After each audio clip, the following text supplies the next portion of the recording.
Hi, I'm Angie Beta with Town Square Buzz, and welcome back to our last segment as we talk with Roger Harris, who is running for City Council at Large seat. Roger, thanks for joining us again as we finish up just a few more questions about what's going on in our city and your thoughts as you're putting your plan together and your wisdom of what you think is good for our city as part of your platform. Thank you. How do you feel about the city spending public tax money on private enterprise coming to our city? So, and you know, we've done quite a bit of that in the past as we've given people, private enterprise, benefits to come and be part of our city with regard to retail or commercial development and that kind of thing. Are you in favor of that, generally speaking? How do you weigh that? Let me ask a clarifying question. Okay. So you're saying the economic development Yes. dollars Yes. as incentives to companies Yes. to come? Because you're on that That's committee. a good question for me. Yes, I'm on the committee, but I'm a business that's been here for 24 years. Right. Did you get those incentives, by the way? No. And we have not, during those 24 years, received any incentives. And I have in the past seriously questioned and wondered It's a tough one. about that. Absolutely. And that might be one of the reasons why they asked me to get on the BREP, or the Business Retention and Right. Expansion Program, because that's the department that deals with local companies that are here. But the incentive process is a process that is carefully calculated on the jobs that a company is bringing, the tax base that they're bringing, sales tax revenue streams that they're bringing. So the return on investment that we actually get by offering these incentives is very good, and the process that we go through as the EDC board is a very good process. So you're assessing and calculating Exactly. basically the rate on your return on your investment. Exactly, and in addition to that, we also have incentives. Maybe we should go back and say that McKinney elected many years ago to raise our sales tax, Right. the 4A and 4B money that's collected for economic development or community development. Other cities may have chosen to charge that much to be in mass transit.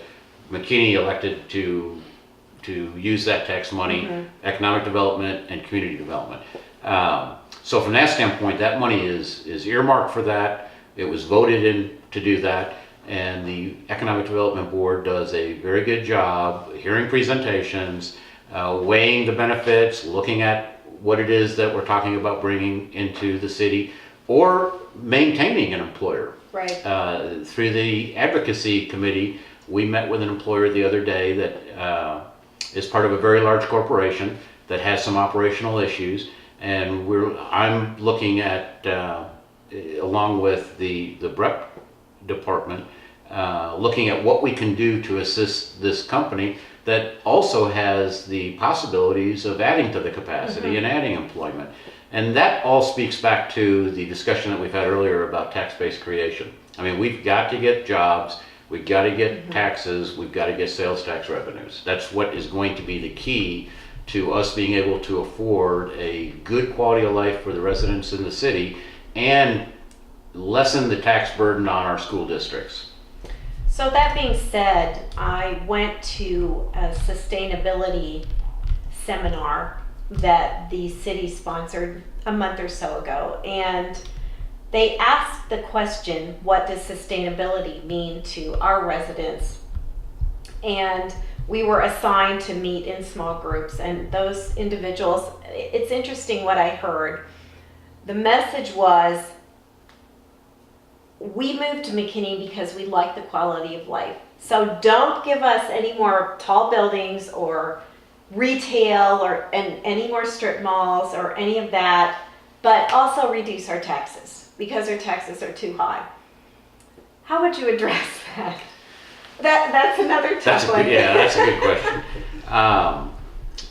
In order to provide the services that that people want takes funding. Now, I'll say that, but in addition to that, we have to make sure that what we're providing is done on an efficient basis. You know, being a small business guy that's making payroll and Sure. and making the budget, that really hits home.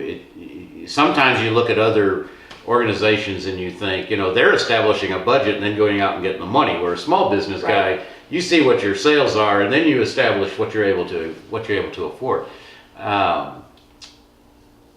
Now I think is the time in the city to really start seeing what kind of revenue stream we can generate. We've already got an established standard of living.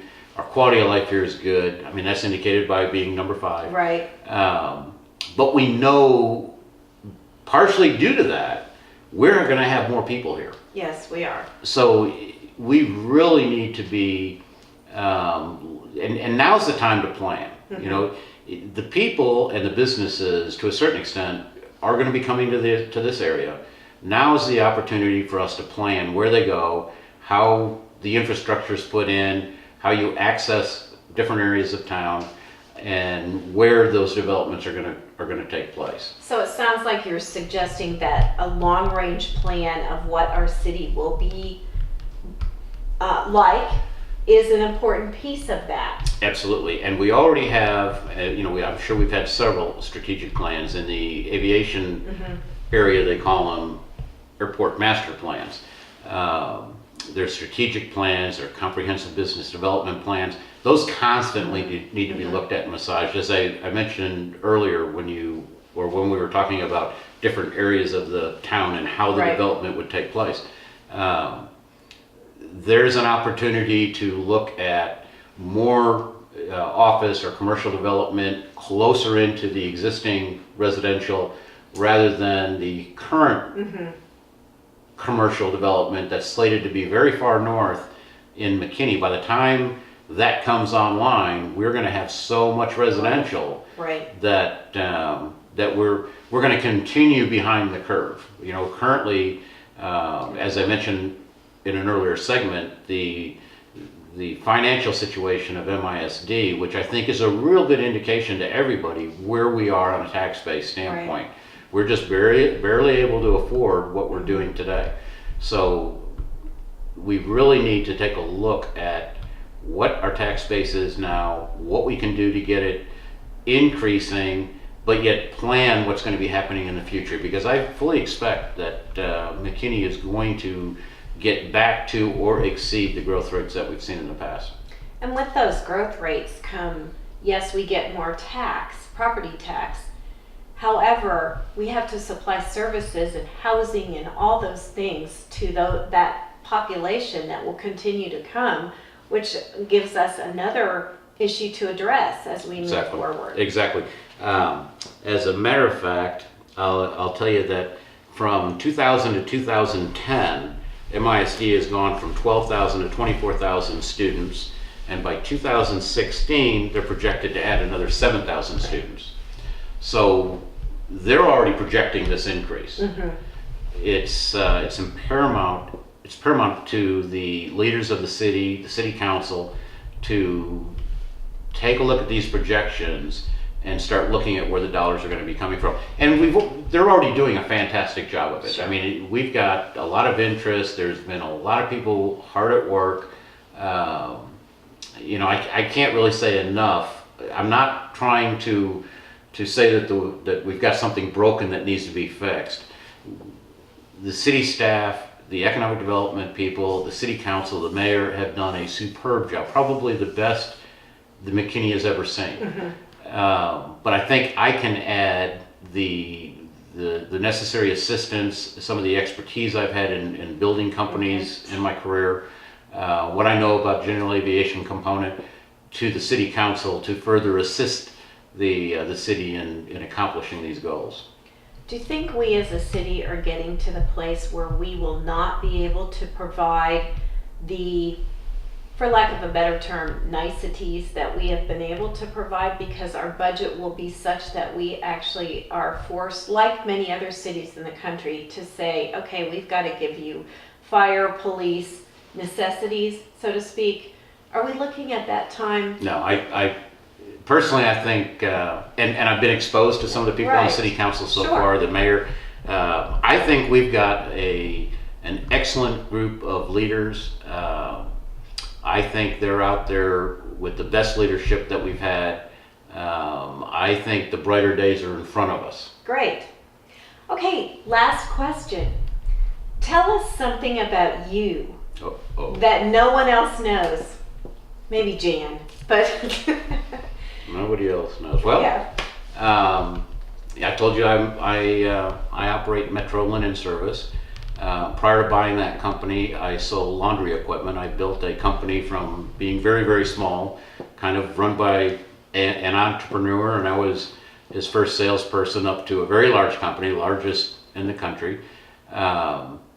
Prior to that, I worked in a laundry, so Oh. not too many people know that I did started not in the know laundry that. business for $1.35 an hour when I was in high school. And I'm still there today. But not for $1.35, I'm sure. No, not much. Yeah, $1.75 maybe. Thanks so much for joining us, Roger. I Thank you. appreciate your time. I hope that has allowed our readers some insight into your platform as you continue to run for the city council seat at large. Thank you very much, Thanks Angie. again. I appreciate the opportunity. Please check back with the Town Square Buzz as we continue to talk with the candidates who are running for city council. We'd like to know what you think. Post your comments on our article on townsquarebuzz.com. Don't forget, early voting starts May 2nd, and voting will take place on May